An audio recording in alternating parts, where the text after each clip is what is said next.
रुद्र ने कहा, देवकी नंदन, आप तो सदा ही मेरी आज्ञा का पालन करते आए हैं। भगवान, मैंने पहले आपको जिस काम के लिए आज्ञा दी थी वह तो आपने पूरा कर दिया। अब बाण का शिरश्छेदन मत कीजिए और सुदर्शन चक्र को लौटा लीजिए। मेरी आज्ञा से यह चक्र सदा मेरे भक्तों पर अमोघ रहा है। गोविंद, मैंने पहले ही आपको युद्ध में अनिवार्य चक्र और जय प्रदान की थी। अब आप इस युद्ध से निवृत्त हो जाइए।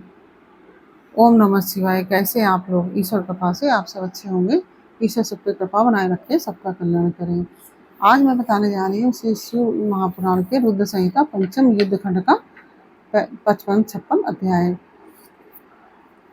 श्री कृष्ण द्वारा बाण की भुजाओं का काटा जाना। सिर काटने के लिए उद्यत हुए श्री कृष्ण को शिव का रोकना और उन्हें समझाना। श्री कृष्ण का परिवार समेत द्वारका को लौट जाना। बाण का तांडव नृत्य द्वारा शिव को प्रसन्न करना। शिव द्वारा उसे अन्य वरदानों के साथ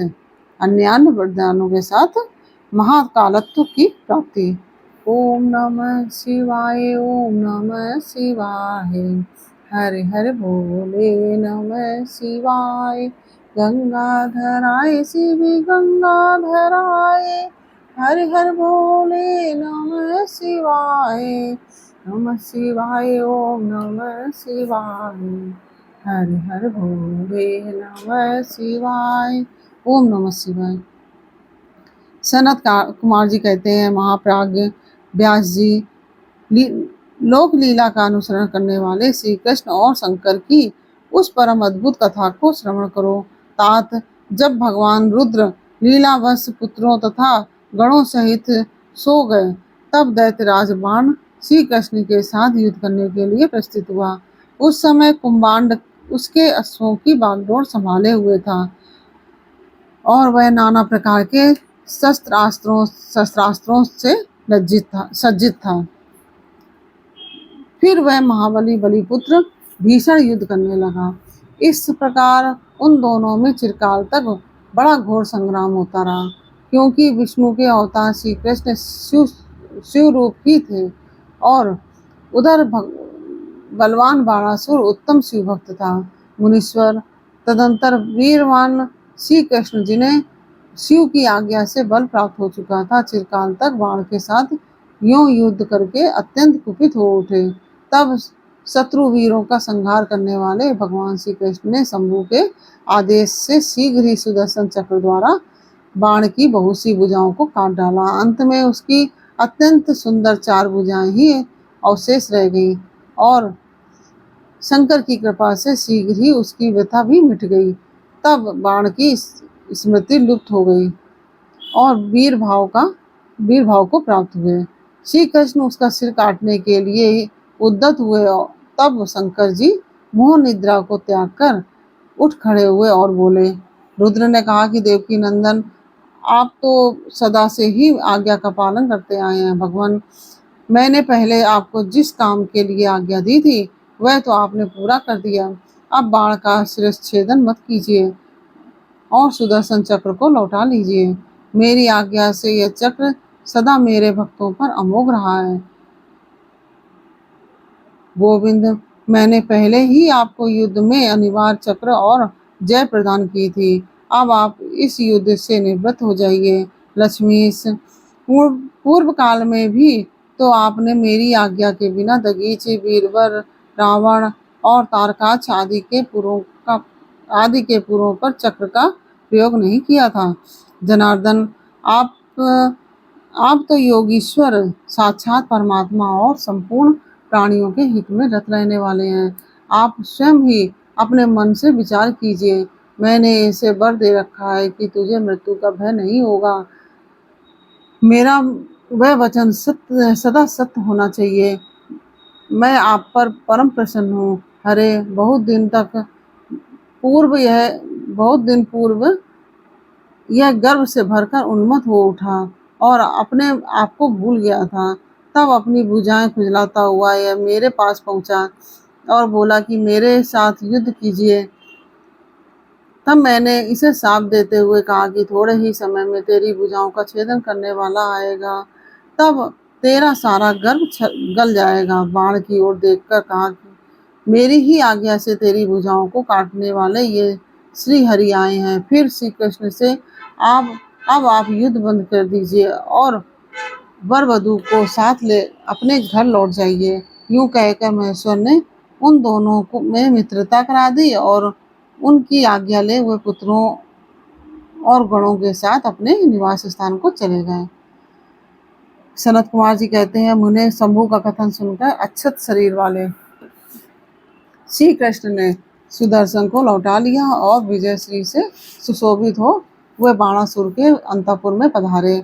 वहां उन्होंने उषा सहित अनिरुद्ध को आश्वासन दिया और बाण द्वारा दिए गए अनेक प्रकार के रत्न समूहों को ग्रहण किया। उषा की सखी परम योगिनी चित्रलेखा को पाकर तो श्री कृष्ण को महान हर्ष हुआ।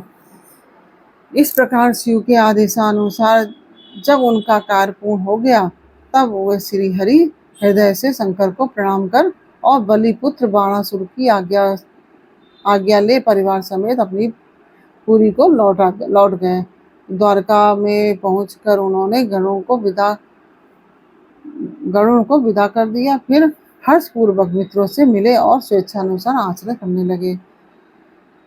इधर नंदीश्वर ने बाणासुर को समझाकर यह कहा कि भक्त शार्दुल, तुम बारंबार शिव का स्मरण करो।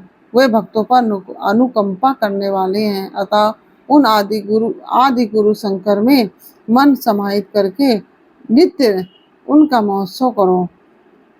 तब देश रहित हुआ महामनस्वी बाण नंदी के कहने पर धैर्य धारण करके तुरंत ही शिव स्थान को गया।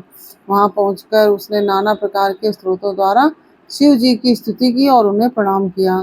फिर वह पादों से ठुमकी लगाते हुए और हाथों को घुमाते हुए नाना प्रकार के आलीड और प्रत्यालीड आदि प्रमुख स्थानकों द्वारा सुशोभित नृत्यों में प्रधान तांडव नृत्य करने लगा। उस समय वह हजारों प्रकार से मुख द्वारा बाजा बजा रहा था और बीच बीच में भौं को मटकाकर सिर को कपाकर सहस्त्रों प्रकार के भाव भी प्रकट करता जाता था। इस प्रकार नृत्य में मस्त हुए महाभक्त बाणासुर ने महान नृत्य करके नतमस्तक हो त्रिशूलधारी चंद्रशेखर भगवान रुद्र को प्रसन्न कर लिया। तब नाच गान के प्रेमी भक्तवत्सल भगवान हर्षित होकर बाण से बोले। रुद्र ने कहा कि बलिपुत्र प्यारे बाण, तेरे नृत्य से मैं संतुष्ट हो गया हूँ। अतः दैत्येंद्र, तेरे मन में जो अभिलाषा हो उसके अनुरूप वर मांग ले। सनत कुमार जी कहते हैं, मुने शंभु की बात सुनकर दैत्यराज बाण ने इस प्रकार वर मांगा, मेरे गांव भर जाए, बाहु युद्ध की क्षमता बनी रहे, मुझे अक्षय गणनायक तत्व की प्राप्ति हो, शोणितपुर में ऊषा पुत्र अर्थात मेरे दोहित्र का राज हो, देवताओं से तथा विशेष करके विष्णु से मेरा वैर भाव मिट जाए, मुझ में रजोगुण और तमोगुण से युक्त दूषित दैत्य भाव का पुनः उदय न हो, मुझ में सदा निर्विकार शंभु भक्ति बनी रहे और शिव भक्तों पर मेरा स्नेह और समस्त प्राणियों पर दया भाव रहे। यूं शंभु से वरदान मांगकर बलिपुत्र महासुर बाण अंजलि बांधे रुद्र की स्तुति करने लगा। उस समय उसके नेत्रों में प्रेम के आंसू छलक आए थे। तदंतर जिसके बाद सारे अंग प्रेम से प्रफुल्लित हो उठे थे, वह बलिनंदन बाणासुर महेश्वर को प्रणाम करके मौन हो गया। अपने भक्त बाण की प्रार्थना सुनकर भगवान शंकर तुझे सब कुछ प्राप्त हो जाएगा यूं कहकर वहीं अंतर ध्यान हो गए। तब शंभु की कृपा से महाकालत्व को प्राप्त हुआ और रुद्र का अनुचरण बाण परमानंद में निमग्न हो गया। व्यास जी, इस प्रकार मैंने संपूर्ण भुवनों में नित्य क्रीड़ा करने वाले समस्त गुरुजनों के भी सद्गुरु शूलपाणी भगवान शंकर का बाण विषयक चरित्र जो परमोत्तम है, कर्ण प्रिय मधुर वचनों द्वारा तुमसे वर्णन कर दिया। इस प्रकार से अध्याय पूर्ण हुआ। अध्याय आपको कैसा लगा ये मुझे कमेंट बॉक्स में अवश्य बताइए। अच्छा लगा हो तो वीडियो को लाइक शेयर अवश्य कीजिए और कमेंट में ओम नमः शिवाय अवश्य लिखिए। यदि आपने हमारे चैनल को सब्सक्राइब नहीं किया है तो प्लीज़ हमारे चैनल को सब्सक्राइब कर लीजिए और बेल आइकन बटन अवश्य दबा दीजिए, जिससे कि हमारे आने वाले सारे वीडियोस आपको प्राप्त हो सकें। फिर मिलते हैं आपसे अगले अध्याय के साथ अगले वीडियो में। तब तक के लिए ओम नमः शिवाय। राधे राधे।